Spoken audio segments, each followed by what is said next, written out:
There's a pattern in high performers that shows up in almost every client intake I do. Tuesday night, sleep is clean. Wednesday night, even better. Thursday, pretty solid. Then Friday hits. You're out with clients, or you get home late. You finally had 2 glasses of wine because you need to unwind. Then Saturday, you sleep in. Sunday, you try to reset, but you're already off the rails. By Sunday night, you lie in bed staring at the ceiling with Monday playing on repeat in your head. Monday starts at a deficit, and every week you tell yourself you just need to get better at weekends. Here's what I want you to know. The research that landed on February 13th of this year in Nature Communications, tracking 6,941 people, proved that this is not a discipline problem. This is not a mattress problem.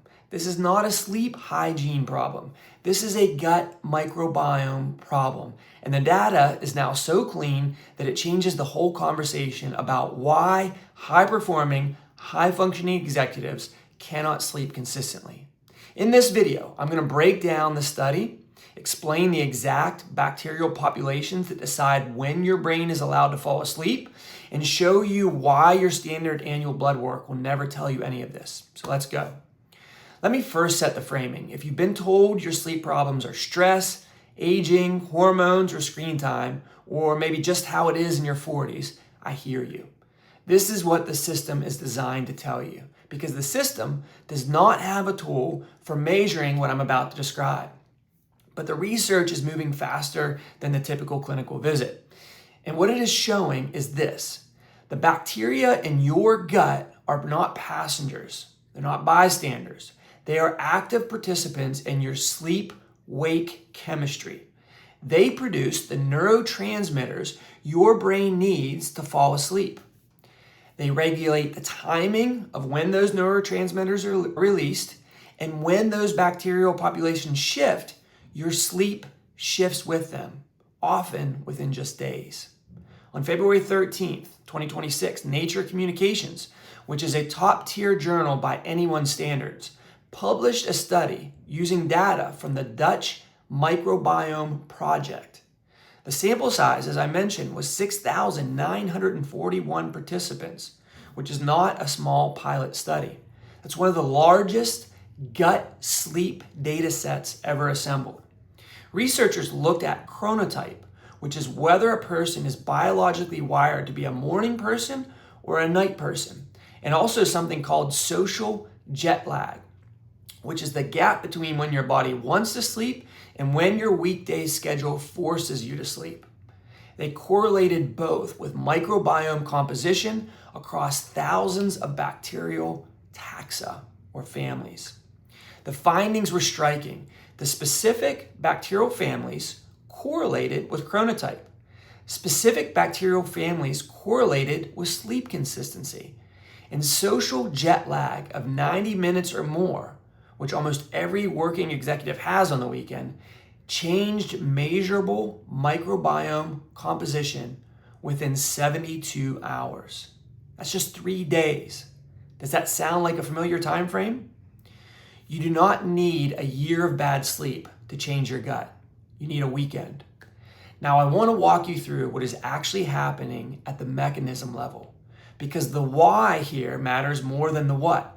If you understand the why, you will understand why the standard sleep advice has not worked for you, and you will understand the next logical step. There are 3 specific bacterial families the research keeps pointing to. I want to name them, explain what they do, and tell you why the loss of any one of them can turn a high-functioning sleeper into a struggling one.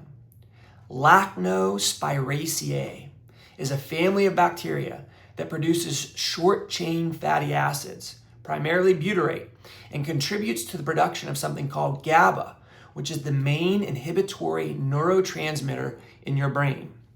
GABA is what tells your nervous system to quiet down. It's your brake pedal. When GABA signaling is healthy, your brain can transition from the daytime activation state to the downshift that precedes sleep. When GABA signaling is low, your brain stays in active problem-solving mode, even when your body's exhausted. This is the tired but wired state most of my clients describe. The body feels heavy, but the mind will not stop. You can feel your eyes burning, and your brain is still composing the email you forgot to send. The Nature Communication study showed lacnospiraceae populations were consistently lower in participants with later chronotypes and higher social jet lag, meaning the people that had the most trouble falling asleep on the nights they needed to were also the people whose brake pedal bacteria had been depleted.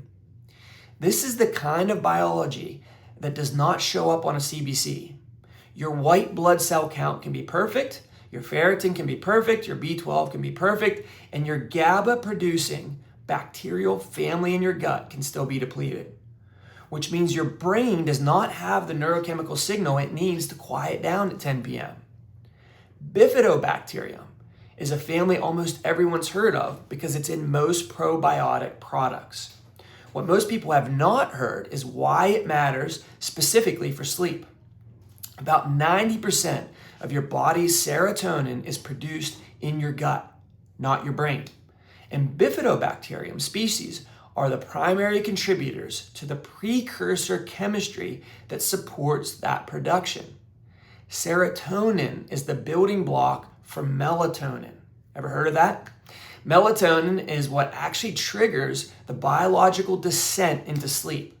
Your pineal gland converts serotonin into melatonin in the evening in response to darkness and other signals.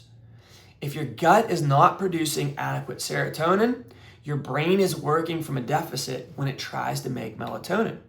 Now, of course, you can always take a melatonin supplement, as many people do. However, what the supplement cannot replicate is the natural circadian timed production a healthy microbiome does on autopilot. The Nature study showed Bifidobacterium populations correlated strongly with sleep consistency markers. The people whose Bifidobacterium populations were healthy had measurably more stable sleep timing across the entire week. The people whose Bifidobacterium populations were depleted did not just sleep badly, they slept inconsistently, which is the more disruptive pattern for high performers because you cannot plan around inconsistency. You cannot strategize around an unpredictable variable. Faecalibacterium prausnitzii is quite a mouthful, and it's also one of the most abundant beneficial bacteria in healthy human gut. It also is a major butyrate producer and has powerful anti-inflammatory effect on the gut lining. What does that have to do with sleep, you might be asking? Low-grade systemic inflammation is one of the most under-discussed drivers of sleep disruption. When your body has even subclinical inflammation, it produces something called cytokines, which are signaling molecules that tell the brain, stay alert, something is happening, do not fully stand down. This is an evolutionary adaptation. If your body is fighting something, you want your brain slightly on guard. But in modern life, the something that we're talking about is not a pathogen. It's a chronic, low-grade gut inflammation that has been quietly smoldering for years because of diet, stress, chemical exposure, or microbiome imbalance. Faecalibacterium prausnitzii is one of the body's primary guards against that low-grade inflammation. When this population drops, inflammatory markers tend to rise, and the brain responds by keeping you in a slightly elevated arousal state, even at 2 a.m. The Nature study and adjacent research in cell, host, and microbe keep pointing to this pattern. The people with healthy Faecalibacterium populations sleep better. The people without it can go to bed at the right time, avoid screens, take magnesium, do everything right, and still wake up at 3 a.m. with their brain running. This is why the standard advice does not work for most of my clients. Yes, sleep hygiene matters. Dark rooms matter. Consistent bedtime matters. But if your microbiome has 3 depleted bacterial families that are each playing a key role in your sleep chemistry, no amount of lavender oil is going to fix that. That makes this study particularly relevant for executives. The Nature Communications team showed that social jet lag of 90 minutes or more, meaning the weekend versus weekday shift in bedtime that almost every working adult has, measurably changed microbiome composition within just 72 hours. Think about what that means for your standard pattern. You sleep well Tuesday, Wednesday, Thursday. Friday night you stay out later. Saturday you sleep in. Sunday night your body does not know when bedtime is. By Sunday night, your microbiome has already shifted. The bacterial populations that support GABA, serotonin, and inflammation regulation are not the same populations they were on Thursday. And that is why Monday often feels harder than it should.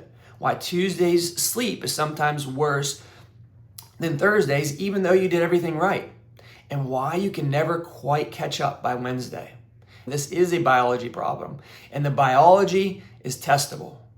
Let me give you an example. I worked with a client recently, 46 years old, an executive, running a team of 80. She came to me with the exact pattern I just described. Great Monday through Thursday, cratering sleep Friday night onward. She had tried magnesium, glycine, melatonin, cooler bedroom, blackout curtains, meditation naps, blue light glasses, all of it. We ran a root reveal gut panel. In her case, the data showed reduced populations across all three of the families I just described. Low Lactobacillus, low Bifidobacterium, low Faecalibacterium. Elevated markers of intestinal inflammation, a clear microbial signature that was consistent with sleep patterns she was describing.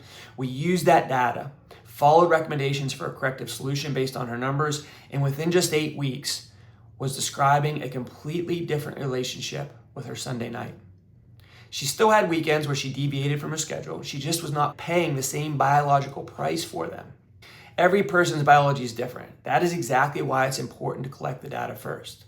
I want to be honest about something. If you took this video to your primary physician on Monday and asked them to help you figure out why your sleep falls apart every weekend, they probably would first have a talk with you, then maybe order a CBC, a CMP, maybe a thyroid panel, possibly a cortisol test, and if you pushed hard enough, maybe a sleep study. None of those tests will measure Lactobacillus, Bifidobacterium, Faecalibacterium, or any of the bacterial families I just described. This is not a failure of your physician. That is a feature of the system they work inside. The insurance reimbursement model pays for diagnosis of disease. It does not pay for forensic audits of your microbiome. A doctor running a more extensive panel not covered by insurance on a patient who is just tired has no billing code that supports the 45 minutes of interpretation it would take to use the data well, so they do not order it. And they were never trained to interpret it, even if they did. I started as a physical therapist. I went to Yale Medical School because I believed medical training would teach me how to find root causes. I left Yale because I saw up close that one of the best medical programs in the world was training me to operate inside a system that was built for managing disease, not for auditing the underlying biology that was driving the symptoms. The Nature study is the latest piece of evidence that the biology upstream of your symptoms is testable. It is measurable, it is quantifiable, and it is entirely invisible to the test your insurance company is willing to pay for. You can watch this video, you can read the Nature Communication study, you can understand exactly which bacterial families are supposed to do what, but understanding the mechanism and knowing your bacterial populations are two completely different things.